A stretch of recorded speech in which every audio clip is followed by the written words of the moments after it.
ሰላምና ጤና በያላችሁበት ዓለም ዳርቻ ሁሉ ይሁንላችሁ። ዛሬ አስደናቂ በሆነ መረጃ ተገናኝተናል።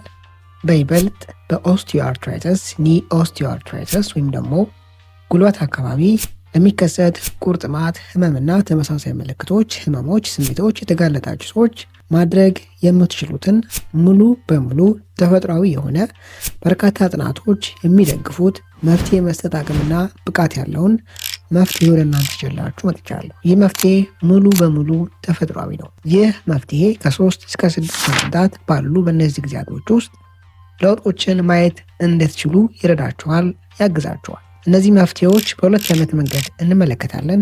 የመጀመሪያው መንገድ ምናልባትም ሀገር ቤት ኢትዮጵያ ያላሉ ሰዎች ማይስማማ ሊሆን ይችላል። ይህ ማለት በቀላሉ ምሳሌ የመጠቅሳቸውን መፍትሄዎች ላያገኙት ይችላሉ። ከዛም የተነሳ ኢትዮጵያ ያላሉ ሰዎች ለዚህ ተለዋጭ የሚሆን ሁለተኛ መፍትሄ የምነግራችሁ ይሆናል።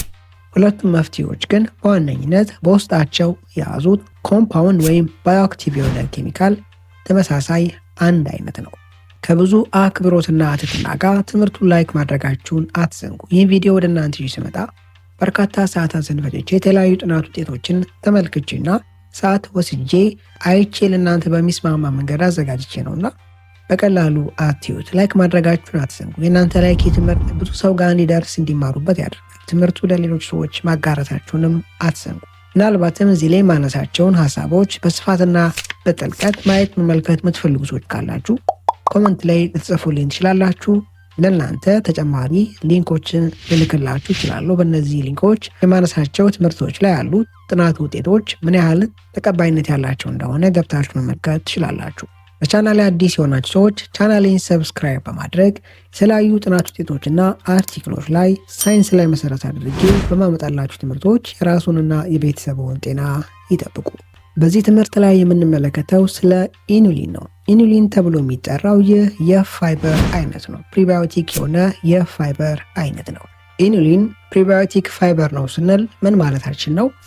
በውስጡ እነዚህን ፋይበር ይህን ኢኑሊን ተብሎ የሚጠራውን ፋይበር የያዙ ምግቦችን ስንመገብ ሰውነታችን ይህን ፋይበር ዳይጀስት አድርጎ ፈጭቶ በትንሿ አንጀት አማካኝነት አይጠቀመው። ይልቁኑ ይህን ፋይበር በቀጥታ በሰውነታችን ውስጥ በይበልጥ ደግሞ ምግብ የሚፈጭበት ስርዓት ውስጥ ጋት ውስጥ ላሉ በትሪሊየን ለሚቆጠሩ ባክቴሪያዎች እንደ ምግብነት የሚጠቀመው ለእነዚህ ባክቴሪያዎች እድገትና መራባት ቁጥራቸው መጨመር እንደ ምግብነት የሚያገለግል የፋይበር አይነት ነው። እንደ አጠቃላይ በውስጣቸው ከፍተኛና የተለያየ ይዘት ያላቸውን ማይክሮባዮምሶች ባክቴሪያዎች በውስጣቸው ምግብ የሚፈጭበት ስርዓታቸው ውስጥ የያዙ ያላቸው ሰዎች ከዕድሜ መሄድ ጋር ተያይዞም ሊሆን ይችላል። የተለያየ አጋጣሚ የሚከሰቱ ኢንፍላሜሽኖች፣ ኢንፌክሽኖችና ተመሳሳይ ስርዓቶችን በተሻለ አቅምና ብቃት የመከላከል የመቆጣጠር ተያይዞ ሊከሰቱ የሚችሉ ህመምና ተመሳሳይ ስሜቶችን ሚቲጌት የማድረግ የመቆጣጠር የመቀነስ ከፍተኛ አቅም አላቸው።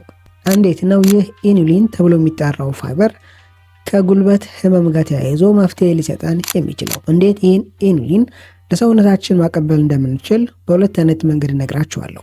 አንድ ሰው በውስጣቸው ኢኑሊን የያዙ ምግቦች ሊሆን ይችላል። በኋላ በምጠቅሰው መንገድ ለሰውነቱ ይህን ፋይበር በሚያቀበልበት ጊዜ ይህ ፋይበር በቀጥታ ትልቁ አንጀት ጋር ወዳሉ በትሪሊየን ለሚቆጠሩ ባክቴሪያዎች እንደ ምግብነት ያገለግላል። እነዚህ ባክቴሪያዎች ይህን ኢኑሊን ተብሎ የሚጠራውን ፋይበር ፕሪባዮቲክ የሆነ ፋይበር በሚመገቡበት ዳይጀስት በሚያደርጉበት ጊዜ አያይዘው ሾርት ቼን ፋቲ አሲድ ተብሎ የሚጠሩ ኮምፓውንዶችን ያመርታሉ። ኦርጋኒክ የሆኑ ኮምፓውንዶች ናቸው። በይበልጥ እነዚህ ባክቴሪያዎች ከሚያመርቷቸው የፋቲ አሲድ ኬሚካሎች መካከል ቢውትሬት ተብሎ የሚጠራው ይህ 4 ካርበን ያለው የፋቲ አሲድ ኬሚካል አይነት ሰውነታችን ኢንፍላሜሽኖችን፣ ህመሞችን፣ ቁርጥማትና ተመሳሳይ ስሜቶችን የሚቆጣጠርበትን የሚከላከልበትን ስርዓት በቀጥታ አውንታዊ በሆነ መንገድ እዛ ላይ ተጽዕኖ ማሳደር የሚችል የኬሚካል አይነት ነው። ቢውትሬት ተብሎ የሚጠራው የኬሚካል አይነት በሰውነታችን ውስጥ ለሚከሰቱ ኢንፍላሜሽኖች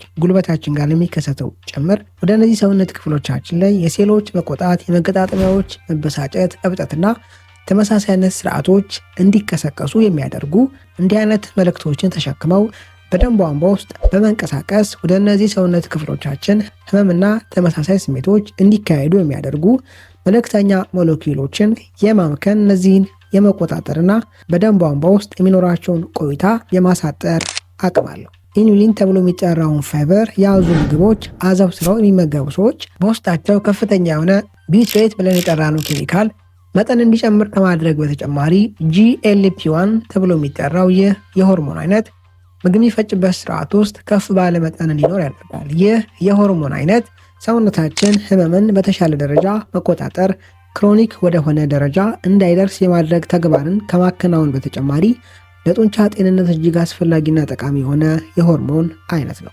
አንድ ሰው ኢኑሊን ተብሎ የሚጠራውን ፋይበር የያዙ ምግቦች ሊሆን ይችላል በኋላ ላይ በመጠቅሰው መንገድ ለሰውነቱ በሚያቀብልበት ጊዜ ከላይ ጠቀስኳቸውን ሁለቱን ኮምፓውንዶች በውስጡ መጠናቸውን ከፍ በማድረግ ጉበት አካባቢ የተከሰቱ ህመምና ተመሳሳይ ስሜቶችን በተሻለ ደረጃ መቀነስ፣ መቆጣጠር እንዲችል ያደርገዋል፣ ይረዳዋል። ኢኑሊን ተብሎ የሚጠራውን ፋይበር ለሰውነታችን በሁለት አይነት መንገድ መስጠት እንችላለን።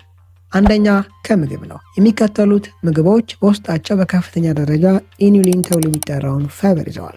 ምናልባትም እዚህ ላይ የምጠቅሳቸው ምግቦች ኢትዮጵያ ያሉ ሰዎች የማግኘት ዕድላቸው አነስተኛ ሊሆን ይችላል። አንደኛው ጀሩሳሌም አርቲቾክ ተብሎ የሚጠራው ነው። ይህ ለምሳሌ 100 ግራም ይህ አትክልት በውስጡ እስከ 18 ግራም ኢኑሊን በውስጡ ይዟል።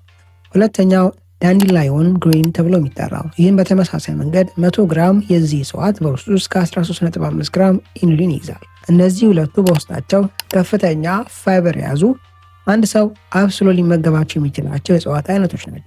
እነዚህን እጽዋቶች ማግኘት የምትችሉ ሰዎች አበሳሰላቸው ወይም ደግሞ እንዴት አብስለን መጠቀም እንደምንችል ዩቲዩብ ላይ መመልከት ትችላላችሁ። በእንዲህ አይነት መንገድ እነዚህን በቀን 3 ጊዜ ለ6 ሳምንታት ብትመገቡ፣ አዘውትራችሁ ብትመገቡ ከፍተኛ ለውጥን መመልከት ማየት ትችላላችሁ። ከላይ በጠቀስኩት መንገድ ከነዚህ እጽዋቶች በተጨማሪ የሚከተሉት ሁለት እጽዋቶች በውስጣቸው በመጠኑ ቢሆን በውስጣቸው ኢኑሊን ተብሎ የሚጠራውን ፋይበር ይዘዋል።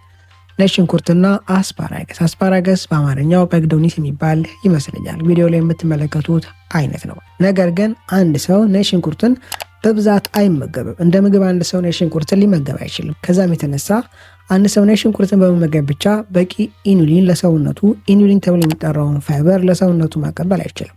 ከላይ የጠቀስኳቸውን በውስጣቸው ከፍተኛ ኢኑሊን ተብሎ የሚጠራውን ፋይበር የያዙ እጽዋቶች ማግኘት የማትችሉ ሰዎች በሚከተለው መንገድ ኢኑሊን ፋይበርን መጠቀም ትችላላችሁ። ኢኑሊን ፕሪባዮቲክ ፋይበርን በፓውደር መልክ መግዛት ትችላላችሁ። በዱቄት መልክ ከገዛችሁ በኋላ በቀን ከ2 እስከ 3 ግራም መጠቀም በቂ ነው። በተለይ የመጀመሪያውን ሳምንት ከ2 እስከ 3 ግራም ዱቄት ብትጠቀሙ መልካም ነው። ይህን ዱቄት በሚከተለው መንገድ መጠቀም ትችላላችሁ። ከእርጎ ጋር ልትደባልቁ ትችላላችሁ።